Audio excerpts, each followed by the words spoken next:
एक बार अंकमाल नामक एक युवक भगवान बुद्ध के सामने उपस्थित हुआ और बोला, भगवान, मैं संसार की कुछ सेवा करना चाहता हूँ। आप मुझे जहाँ भी भेजना चाहें भेज दे, ताकि मैं लोगों को धर्म का रास्ता दिखा सकूं। बुद्ध हंसे और बोले, तात, संसार को कुछ देने के पहले अपने पास कुछ होना आवश्यक होता है, जबकि तुम्हारे पास ऐसा कुछ भी नहीं है। जाओ, पहले अपनी योग्यता बढ़ाओ, फिर संसार की भी सेवा करना।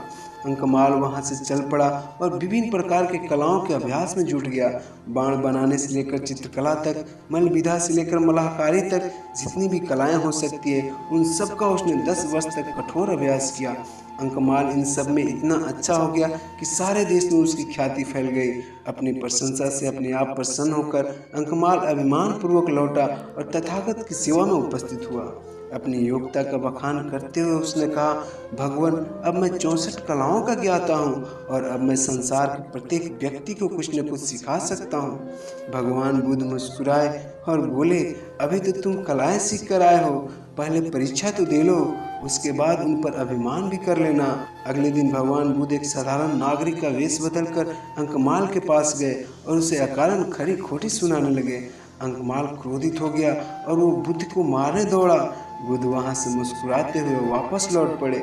उसी दिन 2 बौद्ध श्रमण वेश बदलकर अंकमाल के समीप से आकर बोले, आचार्य, आपको सम्राट हर्ष ने मंत्री पद देने की इच्छा व्यक्त की है, क्या आप उसे स्वीकार करेंगे? अंकमाल को लोभ आ गया। उसने कहा, हाँ हाँ, क्यों नहीं, अभी चलो। दोनों श्रमण भी मुस्कुरा दिए और चुपचाप वहां से लौट आए। अंकमाल हैरान था, आखिर क्या बात है, मेरे साथ ऐसा क्यों हो रहा है? थोड़ी देर बाद भगवान बुद्ध पुनः उपस्थित हुए। उनके साथ एक युवती थी जिसका नाम अमरपाली थी। अंकमाल जितनी देर तथागत वहां रहे, अमरपाली की ही ओर बार बार देखता रहा। बात समाप्त कर तथागत आश्रम लौटे। सायंकाल अंकमाल को बुद्धदेव ने पुनः बुलाया और पूछा, वत्स, क्या तुमने क्रोध, काम और लोभ पर विजय की विधा भी सीखी है? अंकमाल को दिन भर की सब घटनाएं याद हो आई।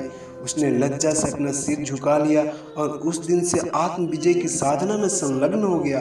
तो दोस्तों, इस कहानी से हमें यही सीख मिलती है कि सिर्फ पढ़ाई लिखाई और शिक्षा से हमारी योग्यता का पता नहीं चलता, बल्कि एक योग्य व्यक्ति वो होता है जो शिक्षा के साथ साथ अपनी अंदर की बुराइयों पर विजय प्राप्त कर लेता है। इसलिए हमें क्रोध, काम, लोभ जैसे बुराइयों पर विजय प्राप्त करना होगा। सही मायने में उसे ही हम योग्यता कहते हैं।